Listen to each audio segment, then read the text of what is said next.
નમસ્કાર વિદ્યાર્થી મિત્રો, આજે ફરી એકવાર આપણી સમક્ષ બીએનો લેક્ચર લઈને હું આવ્યો છું. ગયા લેક્ચરમાં મેં તમને એક હોમવર્ક આપ્યું હતું, એક ગૃહકામ આપ્યું હતું કે તમારે તફાવત જાતે મોઢે કરવાનો હતો. વિશ્વાસ છે કે તમે દરેકે એ હોમવર્ક કર્યું હશે અને આગળ તમે મોઢે પણ કરી નાખ્યું હશે. હવે આપણે આજે પહેલા ચેપ્ટરની અંદર આગળ જવાનું છે, ધંધાકીય પ્રવૃત્તિઓનું વર્ગીકરણ. ધંધાકીય પ્રવૃત્તિઓનું વર્ગીકરણ ત્રણ રીતે કરવામાં આવ્યું છે: વેપાર, વાણિજ્ય અને ઉદ્યોગ. તો સર્વપ્રથમ આપણે એની પ્રવૃત્તિઓનું વર્ગીકરણમાં પહેલો ભાગ લઈએ, વેપાર, જેનો અર્થ છે ડિસ્પ્લે ઉપર તમને હું અર્થ એનો ટીક કરું છું. વ્યાખ્યા એની કમ્પલસરી તમે નોટબુકમાં લખી લેજો. જો ચોપડી હોય તો ચોપડીમાં ટીક કરજો, અને ચોપડી ન હોય તો તમારી એક નોટબુક, જે હું તમને પહેલા લેક્ચરથી કહું છું તેમ તમે એક નોટબુક બનાવી હશે, એની અંદર તમે એ વ્યાખ્યાને લખી શકો છો. તો વેપારનો પહેલો જ અર્થ છે નફાના હેતુથી બે વ્યક્તિઓ વચ્ચે વસ્તુ કે સેવાના બદલામાં વસ્તુ કે સેવાનો અથવા નાણાંના બદલામાં વસ્તુ કે સેવાનો વિનિમય એટલે વેપાર. જોજો, વ્યાખ્યા ખૂબ જ સરળ છે. મતલબમાં ત્રણ રીતે એના ભાગ પાડવામાં આવ્યા છે. તો જોજો, પહેલો ભાગ કે નફાના હેતુથી બે વ્યક્તિઓ વચ્ચે વસ્તુ કે સેવાના બદલામાં, બે વ્યક્તિઓ વચ્ચે, ધારો કે હું અને તમારા વચ્ચે વસ્તુ કે સેવાના બદલામાં વસ્તુ કે સેવા અથવા જોજો સાંભળજો, બે વ્યક્તિઓ વચ્ચે વસ્તુ કે સેવાના બદલામાં વસ્તુ કે સેવા અથવા નાણાંના બદલામાં વસ્તુ કે સેવાનો વિનિમય એટલે વેપાર. દાખલા તરીકે ઉદાહરણ આપ્યું છે કે તમે દુકાનદાર પાસેથી પુસ્તક ખરીદો એટલે પુસ્તકની ખરીદી સામે તમે નાણાં ચૂકવો છો, અથવા કોઈ પણ વસ્તુ અથવા કોઈ પણ જાતની તમે સેવા લો છો તો એના બદલામાં તમે નાણાં ચૂકવો છો. માટે એ પ્રવૃત્તિ કેવી થઈ? એ એક પ્રકારની વેપારિક પ્રવૃત્તિ થઈ.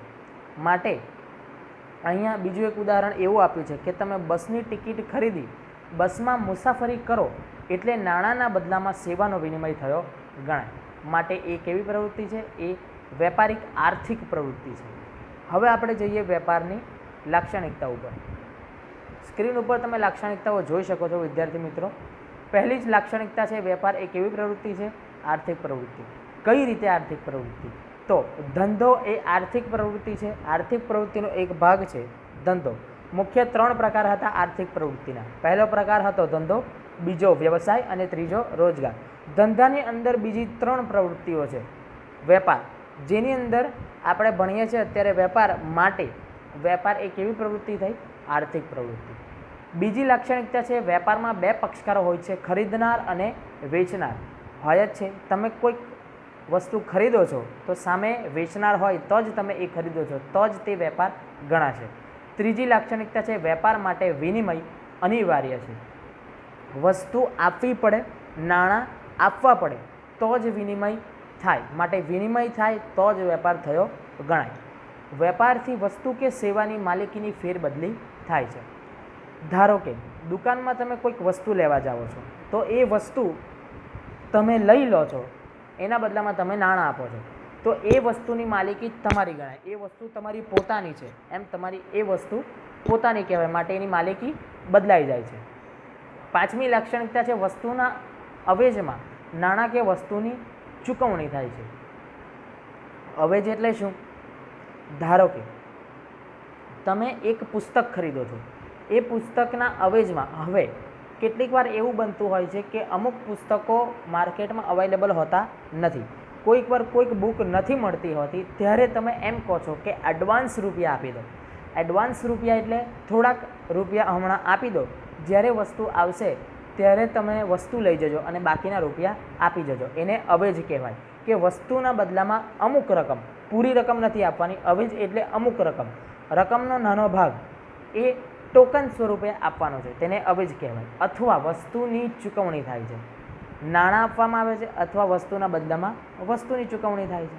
છઠ્ઠી લાક્ષણિકતા છે વેપાર એ સતત ચાલતી પ્રવૃત્તિ છે. કઈ રીતે સતત ચાલતી પ્રવૃત્તિ? તો તમે કોઈ પણ ક્ષેત્રમાં જાઓ, કોઈ પણ જગ્યાએ જાઓ તો વેપાર તમને દરેક ક્ષેત્રમાં મળશે જ, અને એ સતત ચાલતી પ્રવૃત્તિ છે.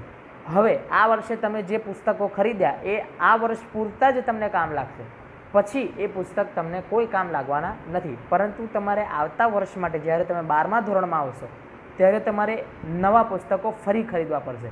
માટે વેપારિક પ્રવૃત્તિ ફરી એકવાર થઈ. માટે એવી રીતે દરેક પ્રવૃત્તિઓ વેપારિક પ્રવૃત્તિ છે જે સતત ચાલ્યા કરે છે. આજે તમે એક બિસ્કિટ ખાવો છો તો આવતીકાલે તમને બિસ્કિટની જરૂર પડે તો તમે ફરી એકવાર એ બિસ્કિટ લેવા માટે જશો અને નાણાં આપીને બિસ્કિટ લેશો. માટે એ ફરી એકવાર વેપારની પ્રવૃત્તિ થઈ. 7મી લાક્ષણિકતા છે કે વસ્તુ કે સેવાનું મૂલ્ય નાણાંમાં નક્કી થાય છે. બિસ્કિટનું પેકેટ છે તો એની કિંમત હશે 5 રૂપિયા, 10 રૂપિયા, 50 રૂપિયા, 100 રૂપિયા. એની કિંમત એક નક્કી છે, એનું મૂલ્ય નક્કી છે.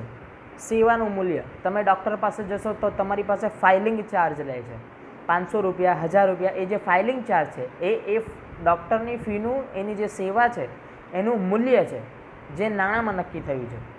8મી લાક્ષણિકતા છે વેપાર એ કાયદેસરની થતી પ્રવૃત્તિ છે. ધ્યાન રાખજો મિત્રો, વેપાર એ કાયદેસર થતી પ્રવૃત્તિ છે, એ ગેરકાયદેસર થતી પ્રવૃત્તિ નથી. હા, ગેરકાયદેસર પ્રવૃત્તિઓ થાય છે પરંતુ એ વેપારની અંદર આપણે ભણવામાં આવતી નથી. માટે કાયદેસરની પ્રવૃત્તિ છે. એની અંદર કાયદાકીય મુજબ તમે જે વસ્તુ લેવા માટે જાઓ છો એ દરેક વસ્તુઓ માટે તમે નાણાં ચૂકવો છો. એ નાણાં ચૂકવ્યા બાદ તમે એ વસ્તુને મેળવો છો. કોઈ ઇલીગલ વસ્તુ કે ગેરકાયદેસર વસ્તુ એમાં હોતી નથી. વેપારના અહીં 2 પ્રકાર આપ્યા છે. જોજો વિદ્યાર્થી મિત્રો, આ ખાસ રીતે દરેક એક્ઝામની અંદર પૂછવામાં આવે છે કે વેપારના 2 પ્રકારો છે. એક આંતરિક વેપાર અને બીજો છે આંતરરાષ્ટ્રીય વેપાર. આંતરિક વેપારને ટૂંકની અંદર આપણે સમજીએ તો આંતરિક વેપાર એટલે દેશની સરહદની અંદર જુદા જુદા વિસ્તારમાં થતો વેપાર એટલે આંતરિક વેપાર. ખૂબ જ સરળ વ્યાખ્યા છે, ખૂબ જ સરળ રીતે યાદ રહે એવી વ્યાખ્યા છે. સમાજ વિદ્યામાં ધોરણ 10માં તમે આ વસ્તુ સમજ્યા હશો, આ ભણ્યા હશો તમે કે આંતરિક અને આંતરરાષ્ટ્રીય વેપાર શું છે.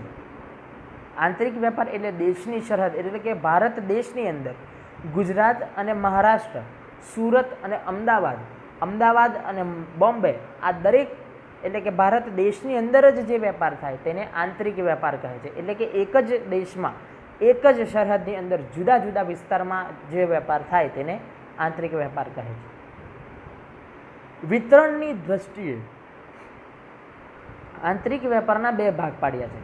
તો વિતરણ એટલે શું કે ભાઈ વહેંચવું, જે રીતે વેચાણ થાય છે એ રીતે 2 ભાગ પડ્યા છે. તો પહેલો ભાગ છે જથ્થાબંધ વેપાર અને બીજો ભાગ છે છૂટક વેપાર. જોજો સ્ક્રીન ઉપર તમે જોઈ શકો છો. આ દરેક વસ્તુ તમે તમારી નોટબુકમાં લખજો. આ દરેક વસ્તુ પૂછાય છે એક્ઝામની માટેની તૈયારી માટે ખૂબ જ ઉપયોગી છે. તો વિતરણની દ્રષ્ટિએ આંતરિક વેપારના 2 પ્રકાર, જથ્થાબંધ વેપાર અને છૂટક વેપાર. તો જથ્થાબંધ વેપાર કોને કહીશું?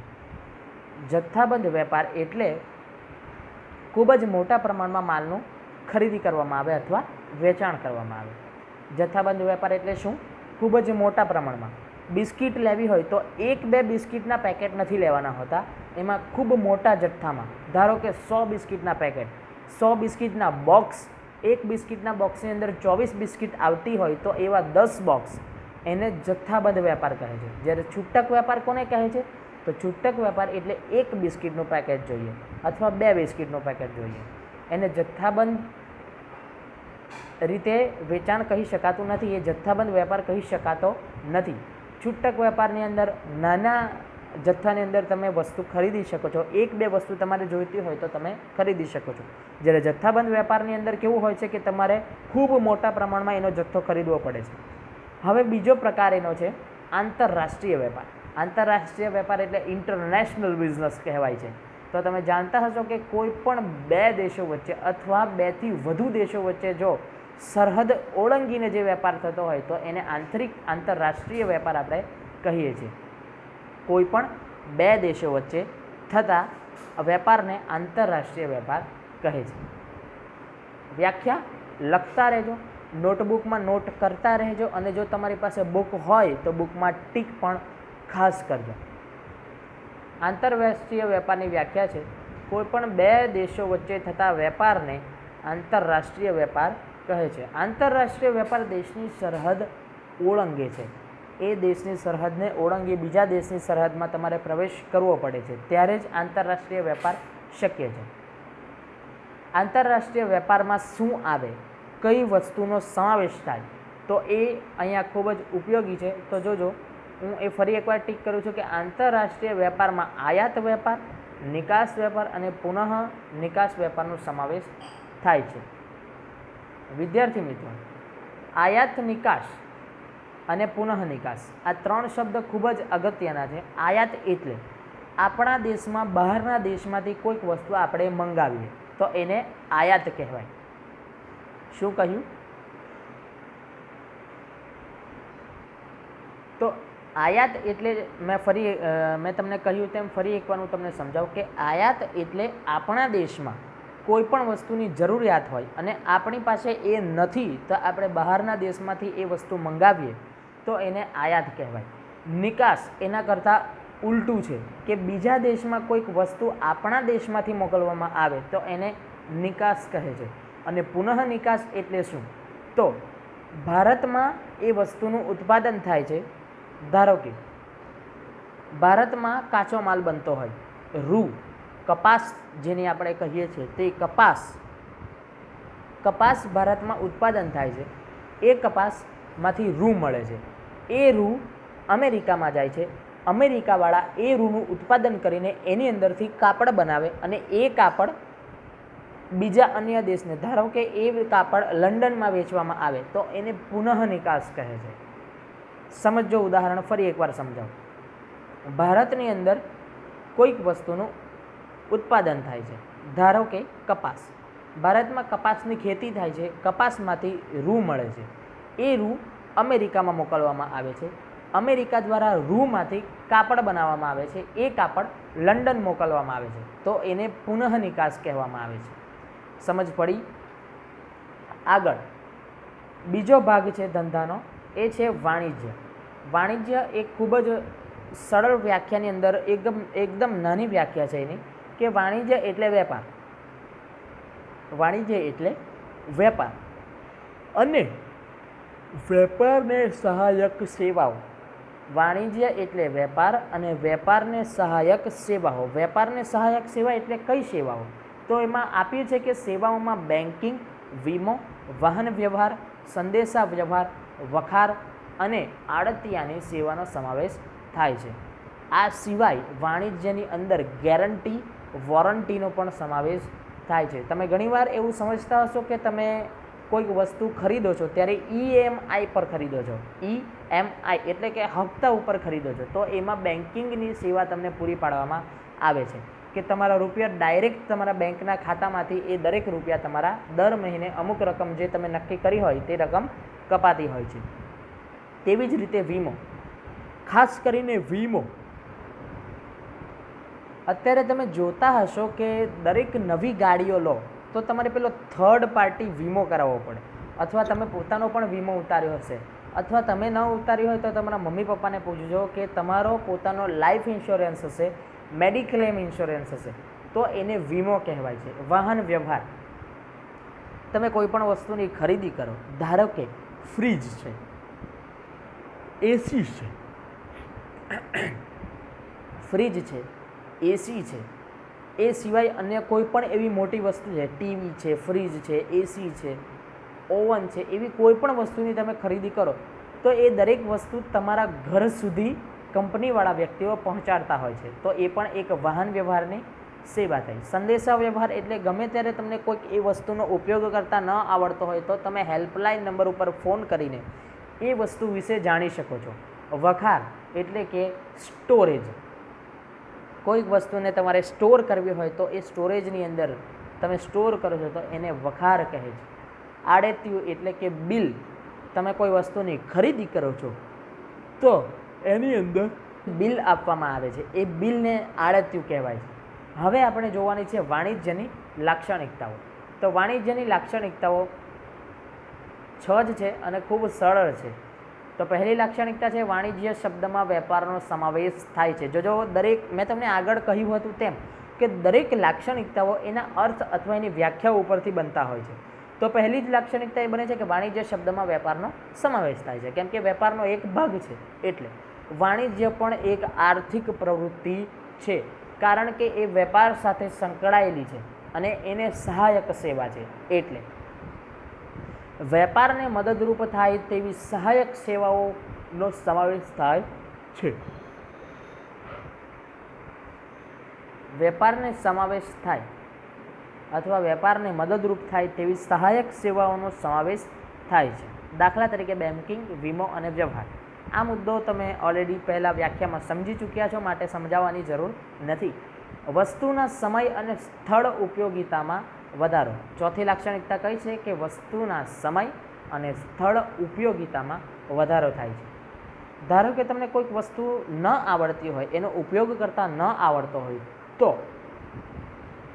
તમારો સમય અને સ્થળ કઈ રીતે કરવો તે માટે તમે વાણિજ્યની સેવાનો ઉપયોગ કરો છો. કે વસ્તુનો સમય, કે કયા સમય ઉપર આ વસ્તુનો ઉપયોગ અમે કરી શકીએ, કયા સ્થળ ઉપર આ વસ્તુનો ઉપયોગ કરી શકીએ, તે વસ્તુ તમે વાણિજ્ય દ્વારા જાણી શકો છો. સહાયક સેવાઓનું સાતત્ય હોય છે. આ વાક્ય લગભગ ખબર નહીં જ પડે એવું છે. એમાં એવું કહ્યું છે કે સહાયક સેવાઓનું સાતત્ય હોય છે, એટલે કે ગેરંટી, વોરંટી અથવા કોઈ પણ પ્રકારની જે સહાયક સેવા છે, દાખલા તરીકે વાહન વ્યવહાર, સંદેશા વ્યવહાર, બેન્કિંગ, વીમો, વખાર, આડતિયું, એ દરેક સેવાઓ સાતત્ય એટલે કે સાચી હોય છે. સહાયક જે સેવાઓ આપવામાં આવે છે એ સાચી રીતે સેવા આપવામાં આવે છે. ધારો કે તમે એમેઝોન ઉપરથી એસી મંગાવો, તો એ એસી તમારા ઘરે ફિટિંગ કરવા માટે આવે છે, તો એ સાચી રીતે સાચા વ્યક્તિઓ ફિટિંગ માટે આવે છે, માટે એને સાતત્ય એટલે કે સાચી સેવા છે એમ કહેવામાં આવ્યું છે. છઠ્ઠી અને છેલ્લી લાક્ષણિકતા છે કે વેપારને સહાયક સેવાઓ યોગ્ય કિંમતે મળી રહે તો ગ્રાહકોને વાજબી કિંમતે વસ્તુઓ પૂરી પાડી શકાય છે. વેપારની સહાયક સેવાઓ યોગ્ય કિંમતે મળી રહે તો ગ્રાહકોને વાજબી કિંમતે વસ્તુઓ પૂરી પાડી શકાય છે. એટલે કહેવાનો અર્થ એ છે કે ધારો કે તમે વસ્તુની ખરીદી કરો અને એ વસ્તુની ખરીદી પાછળ વાહન વ્યવહારનો ખર્ચ વસ્તુ કરતાં વધુ કિંમતનો હોય તો એ વસ્તુ કોઈ ખરીદશે નહીં. માટે સહાયક સેવાઓ ઓછા દરની હોય. ધારો કે તમારા ઘરે તમે અનાજ મંગાવો, કોઈક દુકાનમાંથી તમારા ઘરે તમે અનાજ મંગાવો, તો એ અનાજની કિંમત હોય 10,000 રૂપિયા, પરંતુ જો એ અનાજ લાવવાનો ખર્ચ, તમારા ઘર સુધી પહોંચાડવાનો ખર્ચ 20,000 રૂપિયા થાય તો એ યોગ્ય નથી. માટે વાજબી કિંમતે જે વસ્તુ મળે છે, ધારો કે 10,000નું તમે અનાજ ખરીદો છો, તો એની સામે એની વાહન વ્યવહારની કિંમત માત્ર 200 કે 300 રૂપિયા એ યોગ્ય દર કહેવાય છે. હવે વિદ્યાર્થી મિત્રો, આગળનો ટોપિક આવે છે વેપાર અને વાણિજ્ય વચ્ચેનો તફાવત. ખૂબ જ નાના એના મુદ્દાઓ છે, માત્ર 3 મુદ્દા છે: અર્થ, કાર્યક્ષેત્ર, પક્ષકાર. આ તફાવત પણ તમારે હોમવર્કમાં જાતે કરવાનું છે, કારણ કે તમે જે 2 ઉપરના ડિફરન્સ સમજ્યા, એટલે કે જે વેપાર અને વાણિજ્ય સમજ્યા, એ બંને વચ્ચેનો ડિફરન્ટ માત્ર અહીંયા દર્શાવવામાં આવ્યો છે. વિશ્વાસ છે કે તમે દરેક હોમવર્ક કરો જ છો અને સારી રીતે કરો છો. ખૂબ સરળ છે, જાતે થઈ શકે એવો છે. આપણે આગળના ટોપિક પર જઈએ તો છેલ્લો ભાગ છે ઉદ્યોગનો. તો ધંધાનો છેલ્લો ભાગ ઉદ્યોગનો છે. એનો અર્થ આપ્યો છે, ખૂબ જ સરળ અર્થ છે, એક જ વારમાં યાદ રહી જશે એવો અર્થ છે. તો અર્થ એવો છે કે માનવ જરૂરિયાતો સંતોષવા માટે કાચા માલ ઉપર વિવિધ પ્રક્રિયાઓ દ્વારા ઉત્પાદન કરી તુષ્ટિગુણ ઉમેરવાની પ્રક્રિયા એટલે ઉદ્યોગ. આગળ તુષ્ટિગુણની વ્યાખ્યા મેં તમને સમજાવી છે કે તુષ્ટિગુણ એટલે એક જાતનો સંતોષ. તો માનવ જરૂરિયાત સંતોષવા એટલે કે ધારો કે તમને જરૂરિયાત છે બિસ્કિટની, તો કાચો માલ, બિસ્કિટ માટેનો કાચો માલ છે મેંદો, ઘઉં. આ ઘઉંની ઉપર વિવિધ પ્રક્રિયાઓ થાય, એટલે કે ઘઉંને લોટ બનાવવામાં આવે, એ લોટની અંદર ફ્લેવર્સ ઉમેરવામાં આવે, ફ્લેવર્સને પછી બેક કરવામાં આવે, એટલે કે ઓવનમાં મૂકીને એને પકવવામાં આવે, ત્યારે એક બિસ્કિટ તૈયાર થાય. તો એ બિસ્કિટ તમારો સંતોષ છે, એટલે કે એ બિસ્કિટ તમારી જરૂરિયાત છે. માટે એ જરૂરિયાતને સંતોષવા માટે ઘઉંની ઉપર પ્રક્રિયા કરી એને તુષ્ટિગુણ એટલે કે તમને સંતોષ થાય એવી રીતે એને બનાવવામાં આવે તો એને ઉદ્યોગ કહે છે. અહીંયા એક ઉદાહરણ આપ્યું છે, ખૂબ સરસ ઉદાહરણ છે કે લાકડામાંથી ફર્નિચરનું ઉત્પાદન, કાચા રૂમાંથી કાપડનું ઉત્પાદન. આ ખૂબ જ સરળ ઉદાહરણ છે કે લાકડું હોય તો ડાયરેક્ટ લાકડાનો કોઈ તમે ઉપયોગ નથી કરતા, પરંતુ એની અંદરથી બનાવવામાં આવેલું ફર્નિચર તમે ખૂબ સારી રીતે ઉપયોગ કરો છો અને એ ઉપયોગમાંથી તમે સંતોષ મેળવો છો, માટે એને ઉદ્યોગ કહેવામાં આવે છે. ઉદ્યોગના લક્ષણોમાં કંઈક એવું કહ્યું છે કે ઉદ્યોગના લક્ષણો ઉત્પાદન, આર્થિક પ્રવૃત્તિ, કાચા માલના સ્વરૂપમાં ફેરફાર, વિવિધ વસ્તુઓનું ઉત્પાદન, પુષ્ટિગુણનો ઉમેરો. આ ઉપરાંત માનવ શ્રમ, કુદરતી સંપત્તિ અને યાંત્રિક સાધનોના ઉપયોગ વગેરેનો સમાવેશ થાય છે. ફરી એકવાર આપણે આ સમજીએ કે ઉદ્યોગના લક્ષણોમાં શેનો સમાવેશ થાય. તો કે એકવાર ઉત્પાદન કરવું પડે, આર્થિક પ્રવૃત્તિ છે, કેમ કે ઉદ્યોગ દ્વારા જે વસ્તુનું ઉત્પાદન થાય તે વસ્તુ આપણે વેચાણ કરીએ છીએ, માટે આર્થિક પ્રવૃત્તિ. કાચા માલના સ્વરૂપમાં ફેરફાર, ઘઉંમાંથી લોટ બનાવી લોટમાંથી બિસ્કિટ બને છે. એ કાચો માલ કોણ હતો? ઘઉં. ઘઉંમાંથી બિસ્કિટ બની તો એ કાચા માલના સ્વરૂપમાં ફેરફાર થયું, ઘઉં બદલાઈ ગયા, એ બિસ્કિટનું સ્વરૂપ આવી ગયું. વિવિધ વસ્તુઓનું ઉત્પાદન થાય છે. ઘઉંમાંથી બિસ્કિટ બની એ એનું ઉત્પાદન થયું. પુષ્ટિગુણનો ઉમેરો એટલે કે બિસ્કિટ બની એ તમે ખાઓ છો, માટે તમને એમાં સંતોષ મળે છે. આ ઉપરાંત માનવ શ્રમ. માનવ શ્રમ એટલે જે બિસ્કિટ ઉત્પાદન કરે છે તે માટે એ માણસો કામ કરે છે, માટે એ કામ છે એ માનવ શ્રમ છે. કુદરતી સંપત્તિ. ઘઉં એટલે કુદરતી વસ્તુ છે, એટલે કુદરતી સંપત્તિનો આપણે ઉપયોગ કરીએ છીએ. અને યાંત્રિક સાધનોનો ઉપયોગ, મશીનની અંદર તમે એ બિસ્કિટને બેક કરો છો, એ બિસ્કિટને તમે પકવો છો, માટે એ યાંત્રિક સાધન છે. હવે ઉદ્યોગનું અહીં વર્ગીકરણ કરવામાં આવ્યું છે. ઉદ્યોગના 3 ભાગમાં વર્ગીકરણ કર્યું છે. તો પ્રાથમિક ઉદ્યોગ, ગૌણ ઉદ્યોગ અને આનુષાંગિક ઉદ્યોગ. 3 પ્રકાર છે. પહેલો પ્રકાર જોઈએ તો આ પ્રાથમિક ઉદ્યોગ ખૂબ સરળ છે, વાંચશો તો પણ આવડી જાય એવું છે, પરંતુ હું તમને સમજાવું કે આ ઉદ્યોગો મૂળભૂત ઉદ્યોગ છે. સમુદ્ર, જમીન, હવા સાથે સંકળાયેલા છે. કુદરત ઉપર નિર્ભર રહી ઉત્પાદન પ્રવૃત્તિ થાય છે.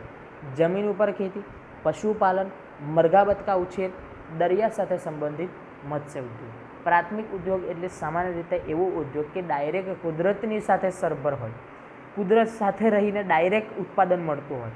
ધારો કે જમીન ઉપર ખેતી, જમીનની ઉપર તમે ખેતી કરો એ ડાયરેક્ટ એ પ્રાથમિક ઉદ્યોગ છે, એક જ વારમાં તમને એ ફળ મળે છે.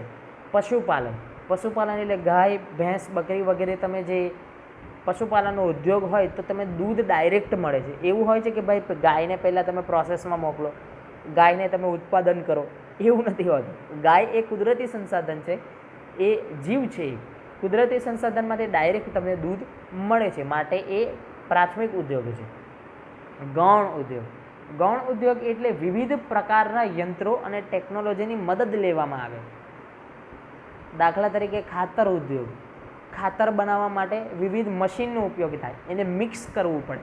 રંગ રસાયણ ઉદ્યોગ અને સ્ટીલ ઉદ્યોગ. રંગ રસાયણ બનાવવા, કોઈ પણ કલર બનાવવો હોય તો તમારે મશીનનો ઉપયોગ કરવો પડે.